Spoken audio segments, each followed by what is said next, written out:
នៅបាត់លើកនេះនិយាយពីរឿងក្រដោយសារអ្វីខ្ញុំគិតថាអ្នកនរគ្នាប្រហែលជាមានបទពិសោធន៍ហើយក៏សង្កេតឃើញដូចតែគ្នានឹងហួយបទពិសោធន៍នោះមិនថាដោយសារយើងធ្លាប់ក្រមិនធ្លាប់ក្រយគឺយើងសង្កេតមើលឃើញបុគ្គលដែលគាត់ធ្លាក់ខ្លួនក្រីក្រអីចឹងណាអញ្ចឹងខ្ញុំសូមនិយាយពីមូលហេតុដែលនាំឲ្យក្រសំខាន់មូលហេតុដែលនាំឲ្យក្រសំខាន់ជាងគេបំផុតគឺការលេងល្បែងខ្ញុំសង្កេតឃើញអ្នកដែលលេងល្បែងគាត់ធ្លាក់ខ្លួនក្រច្រើនណាទោះបីជាគាត់ធ្លាប់មានសិទ្ធិពិភពលោកអីក៏ធ្លាប់ធ្លាក់ខ្លួនក្រីក្រដោយសារតែល្បែងហ្នឹងដែរអញ្ចឹងល្បែងហ្នឹងគឺខ្លាំងមែនតែនដែលនាំឲ្យក្រីក្រហ្នឹង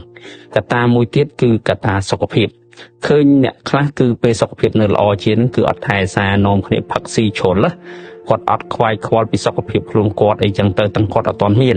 ដល់ពេលកាលពីគាត់អត់ទាន់មានមុនសុខភាពគាត់នៅល្អគឺអត់បញ្ហាព្រោះគាត់អាចរកមួយថ្ងៃរស់មួយថ្ងៃបានតែនៅពេលមួយដែលសុខភាពគាត់ធ្លាក់ចុះហើយ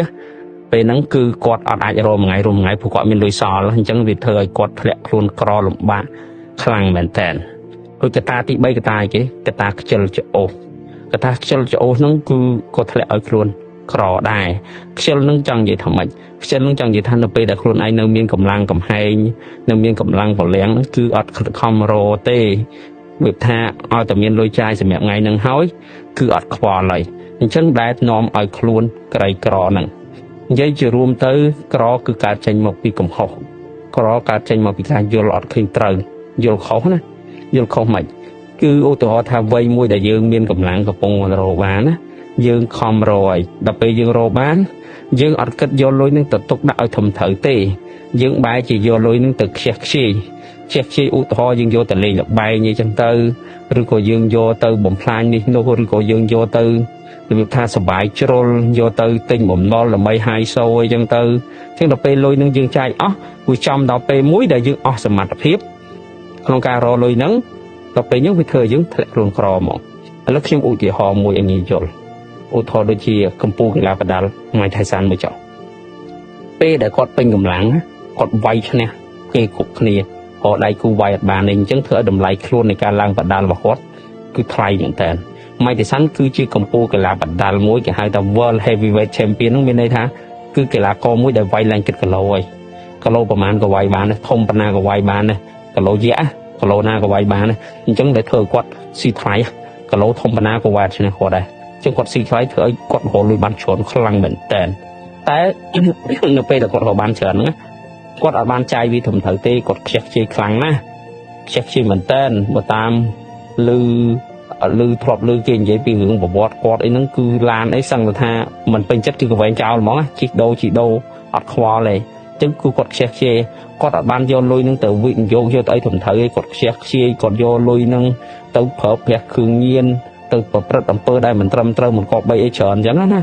ដូចដល់ពេលវ័យមួយដែលគាត់និយាយថាត្រឡប់ជាមួយនឹងរបៀបខ្ជះខ្ជាយនឹងលុយហើយពេលគាត់ធ្លាក់ខ្លួនណាគាត់វាយលែងកើតគាត់ចាស់គាត់អីផុតអាយុក្នុងការរកលុយបានណាដល់ពេលហ្នឹងគឺគាត់ចាយលុយនឹងអស់ដែរតែអញ្ចឹងធ្វើឲ្យគាត់ធ្លាក់ខ្លួនក្រម៉ៃសិនធ្លាក់ខ្លួនក្រពីបរិះដែលមានលុយ400លានដុល្លារចំនួននោះគឺឥឡូវមកធ្លាក់ខ្លួនក្រប៉ុន្តែឥឡូវហ្នឹងគាត់ប្រសើរឡើងវិញហើយដោយសារតែគាត់កែខ្លួនគាត់ចាប់ដើមខិតខំរកលុយអីចឹងណាគាត់សម្ដែងជាតារាភាពយន្តគាត់ប្រើអាកេរ្តិ៍ឈ្មោះដែលគាត់មានពីមុនមកហ្នឹងដើម្បីស្រោចស្រង់ឡើងវិញអញ្ចឹងធ្វើឲ្យគាត់រៀងគ្រាន់បើប៉ុន្តែថាឲ្យមានបានដូចពីមុនក៏អត់ដែរព្រោះទៅគឺរឿងហ្នឹងវាមិនមែនកាត់ឡើងតែជាមួយម៉ៃថៃសានទេនៅក្នុងស្រុកយើងក៏យើងសង្កេតឃើញនៅបរទេសក៏យើងសង្កេតឃើញដែរឥឡូវឧទាហរណ៍មួយដូចជាតកតងនឹងតារាភាពយន្តតារាសម្ដែងតារាចម្រៀងមួយចំនួនណាក៏មានរឿងហេតុនឹងស្តៀងដែរពេលដែលគាត់មានវិជាប្រៃនៅពេលដែលគាត់នៅវ័យក្មេងពេញកម្លាំងគាត់រកលុយបានគឺគាត់ក៏បានមែន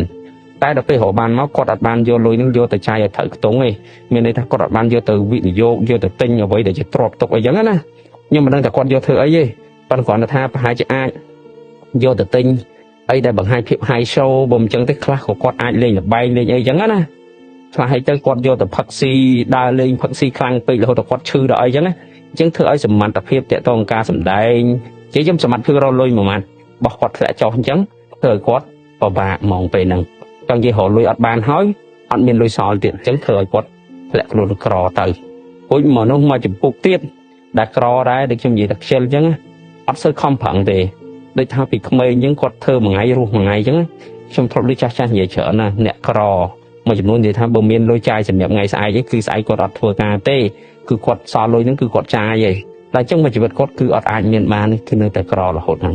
អញ្ចឹងសរុបទៅធ្វើម៉េចដើម្បីកុំឲ្យក្រដើម្បីកុំឲ្យក្រគ្រាន់តែយើងទី1អាសាព្យាយាមកុំខ្ជិលតនយើងនៅក្មេងកម្លាំងយើងមានគឺយើងខំប្រឹងឲ្យត្រូវពេលឧបមាថាយើងពេលយើងត្រូវរៀនគឺយើងផឹងរៀនឲ្យខ្លាំងពេលយើងដែលយើងត្រូវធ្វើការគឺយើងធ្វើឲ្យខ្លាំងឧទាហរណ៍តែយើងអត់មានឱកាសរៀននេះគេយើងក្រលំបាកឬក៏សង្គមឬក៏កន្លែងដែលយើងរស់នៅហ្នឹងគឺអត់មានប្រឱកាសក្នុងការរៀនសូត្រទេអញ្ចឹងមានតែឱកាសក្នុងការធ្វើការធ្វើឲ្យខ្លាំងខលលុយឲ្យបានសំទុកដាក់អត់យកទៅចាយខ្ជះខ្ជាយគឺរកស៊ីទៅតាមបែបផែនហ្នឹងឧបមាថាយើងនៅចការនៅដាច់សញ្ញាអត់សាលារៀនអត់អីចឹងណាយើងអត់មានឱកាសរៀនច្រើនទេបានធ្វើមកចេះអក្សរតិចតួចទេត្រូវឈប់ឧទាហរណ៍ខ្ញុំឧទាហរណ៍អញ្ចឹងមានន័យថាបរិយាកាសមិនណយផងយើងមានតែធ្វើការស៊ីឈ្នួលគេអញ្ចឹងណាអញ្ចឹងយើងខំធ្វើការអស់ពីសមត្ថភាពរកលុយឲ្យបានកុំយកលុយនឹងទៅខ្ជះខ្ជាយកុំយកលុយទៅលេងទៅបែងកុំយកលុយនឹងទៅចង់ high show អីគឺយើងយកលុយនឹងយកសន្សំតោះមកយើងចេះយកមកទិញដីទិញអីអញ្ចឹងណាយើងដាំដំណាំអីពួកកន្លែងយើងកន្លែងធ្វើចការធ្វើអីព្រោះយើងនៅឆ្ងាយអញ្ចឹងយើងទិញដាំដោះអីចឹងទៅជួញដូរអីទៅជួញដូរមកថានៅម្ដុំយើងចន្ទទីយើងជួញចន្ទទីទៅនៅម្ដុំយើងកស៊ូយើងជួញកស៊ូទៅនៅម្ដុំយើងដលងយើងជួញដលងចឹងទៅនៅជួញចេកយើងជួញចេកចឹងទៅយើងដាំដីបរិយាធ្វើកសិកម្មនឹងតាមបែបហ្នឹងទៅយូរទៅយើងនឹងខ្លាយទៅជាអ្នកមានហើយឃើញទេអញ្ចឹងទោះបីកន្លែងហ្នឹងអត់ក៏ដោយព្រោះតែក្រោយមកយើងចាប់ផ្ដើមបរិយាចំណេះដឹងយើងបន្ថែមយើងអាចមានឱកាសឡើងមកទីក្រុងទីប្រជុំជនអាចរៀនសូត្រពីបច្ចេកទេសនៃការធ្វើអាជីវកម្មអីផ្សេងអញ្ចឹងណាចេះកែច្នៃចេះអីអត់ធនធានដែលយើងរកបានទៅយូរមិនស្រួលមិនត្រឹមតែចង់និយាយថាប៉ុន្តែត្រឹមតែមកគ្រាន់បានមកគួសមអាចឡើងខ្លួនទៅជាសេដ្ឋីទៀតក៏អាចថាបានដែរព្រោះដោយសារតែការខំប្រឹងហ្នឹងហើយងាកមកយើងរាល់ថ្ងៃក៏ដូចគ្នាដែរបើសិនជាយើងរៀនចប់ហើយយើងមានការងារធ្វើហើយយើងចេញធ្វើការយើងខំប្រឹងធ្វើការធ្វើឲ្យខ្លាំងធ្វើរហូតដល់ឡើងមេធ្វើរហូតដល់បានប្រាក់ខែច្រើនរហូតដល់ប្រាក់ខែនឹងចាយអត់អស់ណាកុំរបៀបថាចាយមួយខែសល់ថ្ងៃអត់អញ្ចឹងគឺចាយសល់លុយរបៀបថាប្រាក់ខែយើងអាចធ្វើយើងអាចចំណាយទៅ20ឬ10 20% នៃប្រាក់ខែគឺយើងអាចចិញ្ចឹមរស់ក្នុងមួយខែអាចសល់រហូតដល់ 70-80% អាហ្នឹងគឺយើងខ្លាំងព្រោះសល់លុយ 70-80% ហ្នឹងកុំតន់អាចទៅ high show ទៅណាគឺយើងយកលុយហ្នឹងទៅសំហើយយើងយកលុយទៅវិនិយោគបើយើងអត់តន់មានផ្ទះយើងអាចទិញផ្ទះមួយនៅអញ្ចឹងទៅដល់ក្រោយមកយើងអាចទិញអីផ្សេងទៀតអញ្ចឹងណាព្រោះយើងអាចយកលុយទៅចងការប្រាក់បើយើងអត់ដឹងឯណាយើងអាចដាក់ធនាគារសិនក៏បានដែរសុវត្ថិភាពខ្ពស់បើសិនយើងមានមិត្តភ័ក្តិឬក៏មានណាដែលយើងស្គាល់ថាអាចចងការទុកចិត្តដល់យើងចងការឬក៏យើងអាចយកទៅវិនិយោគជាមួយគេអញ្ចឹងទៅឬអាចយើងយកទិញដីអីទុកចំណេញឬទិញខុនដូទុកដាក់ជួលអញ្ចឹងទៅយើងបន្តអញ្ចឹងទៅយើងខំធ្វើបន្ថែមរហូតអញ្ចឹងទៅព្រោះទៅពេលថ្ងៃណាយើងធ្វើការទៅយើងនៅណាយើងលែងចង់ធ្វើយើងឈប់អញ្ចឹងទៅយើងសល់លុយមួយចំនួនណាយើងអាចយកលុយនេះទៅចាប់អាជីវកម្មណាមួយដែលយើងពេញចិត្តអីអញ្ចឹងទៅឧទាហរណ៍ថាហាងកាហ្វេឬក៏ស្អីមួយហាងបាយហាងអីព្រោះបើយើងខ្សោយមិនតែថាมันជាប្រការអាជីវកម្មតែយើងចង់ធ្វើខ្លាំងយើងធ្វើម៉េចយើងអាចសិក្សាយើងទិញ franchise របស់គេអញ្ចឹងណាព្រោះមានហាងកាហ្វេដែលគេចងជាប្រព័ន្ធស្រាប់អញ្ចឹងណាតែការយើងចាយតលុយហ្នឹងអញ្ចឹងយើងទិញ franchise គេមកហើយតែអញ្ចឹងគេជួយបរៀនរបៀបរបបអីចឹងយើងអាចធ្វើបានហើយឃើញណាអញ្ចឹងវាមិនជាពិបាកអីអញ្ចឹងត្រឡប់មកវិញបើសិនជាយើងខ្ជិលមានមុំយើងចាប់ផ្ដើមរបៀបថានេះចាប់ផ្ដើមចង់ high show ចង់ចាយលុយខ្ជះខ្ជាយវាថាទិញបំណុលចង់ឲ្យគេសរសើរតែយើងមានចង់ឲ្យគេសរសើរតែយើងឡូយអីហ្នឹងយកលុយទៅលេងល្បែងអីចឹងទៅយកលុយមកដើរផឹកស៊ីអត់គិតខ្វាយខ្វល់ពីសុខភាពអាហ្នឹងអនាគតយើងដឹងតែក្រហើយអត់អាចមានកើតទេព្រោះកត្តាទាំងអស់ហ្នឹងជាកត្តាដែលនាំឲ្យយើងក្រអញ្ចឹងណាអញ្ចឹងកលេចមកយើងសង្កេតឃើញមនុស្សដើរដំណើរដូចគ្នា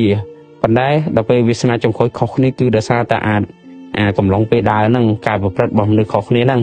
បាទអញ្ចឹងខ្ញុំគិតថាគំនិតយោបល់ប៉ុណ្ណឹងគឺ